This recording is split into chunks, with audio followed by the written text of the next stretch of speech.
This is BBC One, and now it's time for John Craven's Newsround. With only a few days to bonfire night, a row grows over a fireworks safety campaign.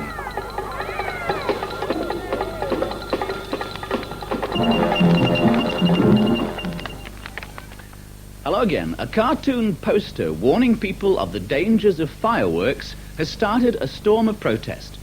The poster was sent to newspapers and television stations by the British Safety Council to back up its campaign for a ban on the sale of fireworks to people who are not trained to use them. The cartoon strip shows soldiers in hospital recovering from injuries they received in the Falklands War and compares them to children lying in hospital with firework injuries. Paul reports. This is the comic-style cartoon strip issued just days before bonfire night. It shows the Prime Minister, Mrs. Margaret Thatcher, sending troops into battle and a British warship exploding. Below, a mother sends her children into the garden on their own with armfuls of fireworks. In both cases, the results are the same. The soldiers in hospital recovering from burns, and the children in hospital too with burns from fireworks. The poster has angered many people, and there have been calls for it to be banned. Many of the families who lost relatives and friends in the Falklands War are said to be upset at the cartoon. They said it was disgusting and showed no respect for the men who fought in the war. And the Minister for the Armed Forces, Mr. Peter Blaker, said it is in bad taste and should be withdrawn immediately. But today, the Director of the British Safety Council, Mr. James Tighe, refused to withdraw the cartoon and said that not enough people are worried about the injuries fireworks can cause. Last year, over 600 people were rushed to hospital with firework injuries, many of them young people. That's a rise of over 150 from the previous year. The British Safety Council want a ban on the sale of fireworks to people who aren't trained to use them. And as they pointed out to me today, fireworks are explosives. So the point of their cartoon, they say, is to show that if soldiers who are trained to use explosives can be injured, then the risk to children using fireworks is even greater. Plans have been unveiled today for a new attempt on the world water speed record. The present record, held by an Australian, is 317 miles an hour. Next spring, a Manchester businessman, Mr. Tony Fay, will try to go faster on the same stretch of water where Sir Donald Campbell died during a record attempt in his famous boat Bluebird in 1967.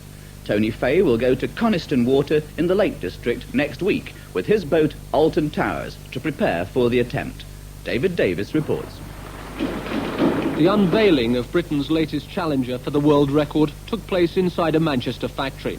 The boat, powered by a Rolls-Royce jet engine, is shorter and lighter than Donald Campbell's famous Bluebird, but Alton Towers hasn't yet proved it can even float. Its engineers, though, who are more used to refurbishing antique cars, are confident their boat can smash the world record, as is Tony Fay, who'll be in the cockpit. He's been undeterred by broken legs and a damaged spine in speedboat accidents and by the fate of Donald Campbell. I've looked at that crash and I've looked at other drivers throughout the world that's died for this particular record. And one thing this boat has got is probably it is the most safest boat in the world. What with a braking system that's never been used before, a cockpit that is completely encased, that if there is something that goes wrong, that the safety there is worth the risk. Beside Lake Coniston, at the hotel which Donald Campbell used as his headquarters, the arrival of Tony Fay and his team is awaited with eager anticipation. In the hotel bar, memories of that last ill-fated attempt here at the world record live on, even after almost 16 years. Now the calm of Lake Coniston is to be disturbed again, and it's hoped history made within the next few months.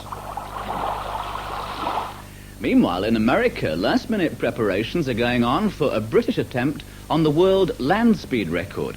Richard Noble, in his jet-powered car Thrust 2, hopes to break the American-held record later this week at Black Rock Desert in Nevada.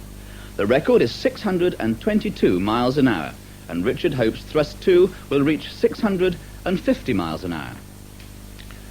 After the violent crowd scenes during their match last weekend, Leeds United Football Club said today they'll take action against their rowdy fans. In future, the second division club will close any section of their Elland Road ground where there's trouble. Hooligans who are convicted by the courts will be banned from the ground for life, and photographs taken of troublemakers will be kept by the turnstiles so they can be spotted and not allowed in. Leeds United are facing an investigation by the Football Association after some of their fans rioted during last Saturday's game against Newcastle United. Britain's fourth television channel went on the air just under half an hour ago. The Welsh fourth channel started yesterday, but this is how the new Channel 4 began for the rest of the country.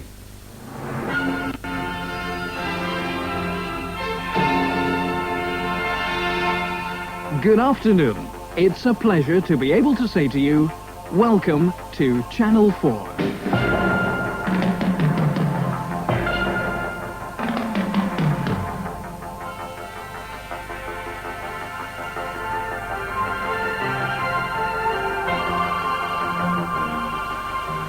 Channel 4's huge new transmitters are able to broadcast programs to most of the country, but there are a few scattered places that will have to wait until next year to tune in. Behind the scenes, the ITV companies have been working against the clock to be ready for today's big launch. The programs are mainly paid for by advertising, but among all the new programs so far planned, there seem to be hardly any special ones for children. There were fresh fears today that a group of 15 whales, which were trapped for a while in shallow coastal waters yesterday, might once again become stranded. They were sighted this morning dangerously close to mud banks near Hull Beach in the Wash, but they're now thought to have swum safely back to the open sea. Over the weekend, animal rescuers managed to coax a group of whales, possibly the same ones, back to sea after they got stranded by a low tide. But since then, the whales have continued to return, putting themselves in danger. At least 15 whales were beached on the Wash's mudflats and died. But now it seems the efforts of the animal rescuers have paid off, and hopefully the creatures are back in the open sea. The 5 members of the pop group Musical Youth went back to school in Birmingham today. They've spent the last few weeks touring Britain and Europe since their song Pass the Dutchie became a #1 hit. Well, now the boys will have to settle down to some ordinary schoolwork, as Grant Mansfield now reports. Even superstars must go to school, and when the average age of your group is only 13, not even a #1 hit and record sales approaching 1 million can change that. So today, Duddeston Manor School in Birmingham welcomed back its famous 5 at a special assembly. Despite some reservations about more absences if the group's success continues, teachers are confident the boys will quickly settle down to their studies again. But with their second single due to be released next week, it's going to be very hard indeed to keep Musical Youth away from the glare of publicity. And finally tonight, the lovable-looking panda wasn't quite so appealing 10,000 years ago. Reports from China say that archaeologists have found the well-preserved fossil of a giant panda which roamed southern China all those centuries ago. And it had a large chin and great big teeth, more like fangs, that made it seem far from cuddly. So the panda is one creature that's definitely improved with time. And that's all tonight. See you again about the same time tomorrow. Until then, bye-bye.